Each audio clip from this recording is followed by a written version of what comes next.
Member. Thank you, Mr. Speaker. You know, Mr. Speaker, it used to be that cancer was a disease of the elderly. My grandmother died of old age in her mid-90s. Technically, though, it was cancer. The global incidence of early onset cancers increased by 79%. That's cancer in 20-year-olds, 30-year-olds, and 40-year-olds. The evidence suggests risk factors such as environmental exposures to chemicals and pollution are an important part of this, particularly when those exposures happen in early life and young adulthood. Improving the early life environment for children and youth, helping parents to do that, must be an immediate goal to reduce the rate of cancers in 20- and 30-year-olds. To do this, government needs to embrace the power of prevention, which we built into our Healthy Environment Bill. Can the Minister of Environment explain what he is doing to reduce the rate of early onset cancers in this province? Thank you, Mr. Speaker. Minister of Environment and Climate Change. Well, thank you, Mr. Speaker. That is an interesting question. That, to me, would be more around a Department of Health, because how do we help people live healthier lives? That's certainly a program that I think would be better done through the Department of Health. But I know where he's coming from with his Clean Air Act, Mr. Speaker, because one of the proponents of the bill actually lives in my riding. Good man, Gordon Dalzell. I like Gordon very well.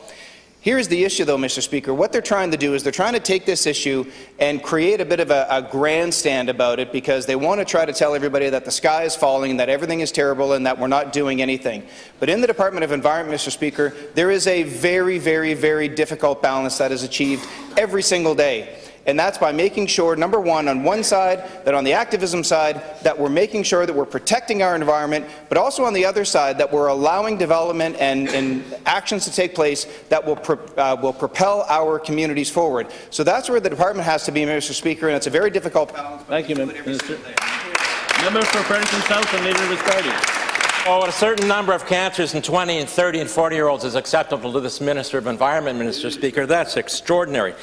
Young women are more likely today to get breast cancer than 3 decades ago. Between 1988 and 2019, the rate of breast cancer among women in their 20s increased by 45%.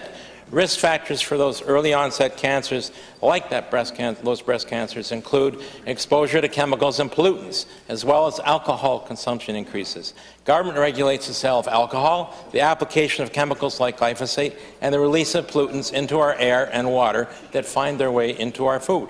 If it's embraced the power of prevention, there would be less exposure to alcohol, to pesticides, and to pollution, reducing the rate of early onset cancers in 20-year-olds and 30-year-olds and 40-year-olds. Can the Minister of Environment explain why he continues to permit the release of cancer-causing chemicals onto our land, into our air and the water when they are risk factors for early onset cancer?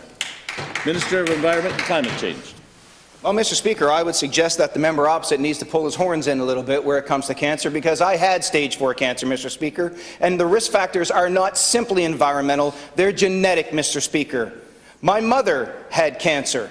Other people in my family had cancer, which raised my incidence of cancer, and I got it at a younger age than my mother and other people in my family. So familial risk factors, the things that we eat, also play a role in that, Mr. Speaker. So I'll take no lessons from the member opposite about whether or not I care whether people in this province get cancer, Mr. Speaker, because it's not something that I think we need to play around with and try to politicize in this House.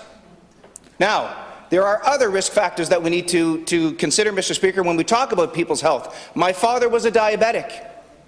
I have diabetes, and I have diabetes at a different age than what he got his diabetes diagnosis. So this is something that is a pattern of behavior, Mr. Speaker, that is not simply Prime Minister. The Leader of the Official Opposition.